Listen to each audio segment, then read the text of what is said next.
But I have two big takes on what was a weird night. There was a lot of emotions, a weird night. Number one is J.J. Redick, it's official, has figured out the LeBron code. Is that for years and years we've been trying to kind of figure this out. How do you move LeBron off ball? He's figured it out, and they tried it with AD. It didn't work. The LeBron-Luka code, one's a quarterback, one's a wide receiver. Luka's going to control the tempo, control the pace, control the game. He's going to play quarterback. And Luka can really fill up the box score. First half, he was like Dennis Rodman. He was dominating the glass. Second half, he got some scoring. But 12 assists tells you how much and how often Luka had the ball.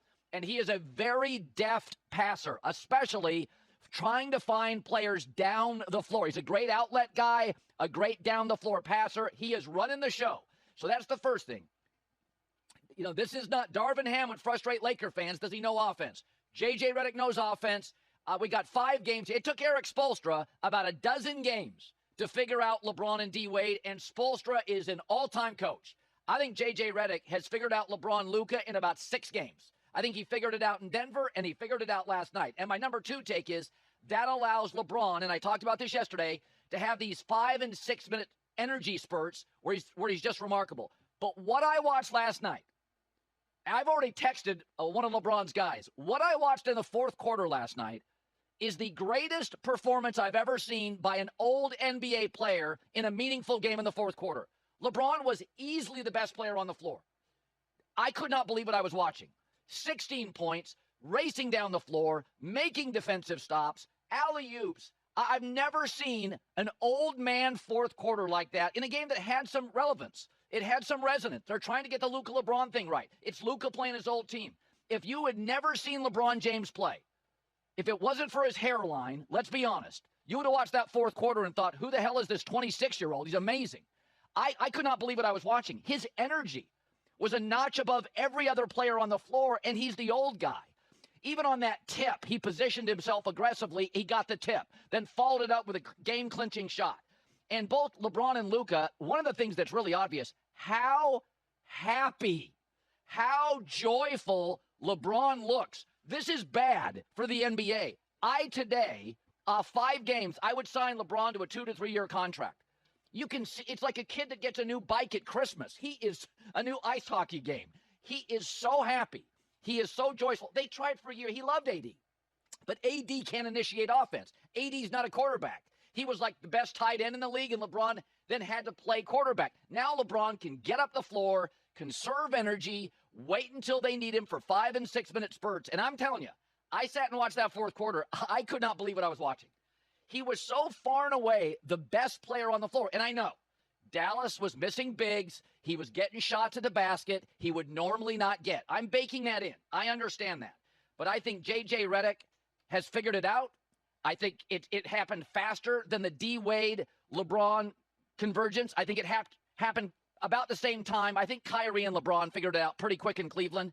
But there's a Magic Kareem feel to it, where Magic runs the show, but if you got to about 4 minutes left, Magic gave it to the big fella, you drop in the skyhook. Now, they're obviously much different games. Luka's a much better scorer than Magic, and Kareem doesn't run the floor like LeBron. Old Kareem doesn't. But there is a Magic Kareem feel to it where, hey, Luka, Magic going to run the show, both great passers, both can score, both just tremendous self-awareness on the tile, but we're going to give it to the big fella down late, the old big fella, and he's going to clean stuff up. And, J.J. Redick talked about it, and Luka after. That was fun to watch. And what I saw was energy, happiness, joy. I'm telling you, I don't know if I've seen LeBron this happy since the championship year in Cleveland. I mean, that's what it looks like. His body language, his energy, it's palpable. That's a fun watch. Isn't it amazing? Jimmy Butler to the Warriors, Luka to the Lakers. You look up and you're like, maybe they won't have a TV rating problem next 3 months in the NBA. So let's be honest. Obviously, Nico Harrison's legacy, this is not going to do it any favors. But this needs to be said about the Luka trade. We have to be fair. If AD was healthy, and he'll be back in a couple of months for the Mavericks, it may be too late, but if AD was healthy, Dallas is an excellent team. Okay, first of all, Kyrie Irving now gets the ball in his hands more often. He's magical. He is the greatest 6'2" closer in league history. He is, in my opinion, he is the most skilled basketball player in the world. Left hand, right hand, outside, mid-range floaters. I've never seen a player like him. this is not a revelation. Everybody knows this. But now that he gets the ball more, holy whatever. The kid's magical. Number 2 is AD's a perfect fit with him. In the one game they played together, AD took the Rockets to the cleaners. He dominated 26, 16, and 7. AD's a perfect fit. He'll anchor the back line. He'll anchor the defense. He doesn't need the ball in his hands. So Kyrie and AD are actually, you could argue, a better fit than Kyrie and Luka, because Kyrie's not a great defensive player. Luka's worse, and AD doesn't need the ball in his hands. That's better for Kyrie, and he's a great defensive player. I think he's the best defensive player in the league. And here's the other thing. Dallas has got a lot of very good supplemental or role players. P.J. Washington, Klay Thompson was hot as hell last night.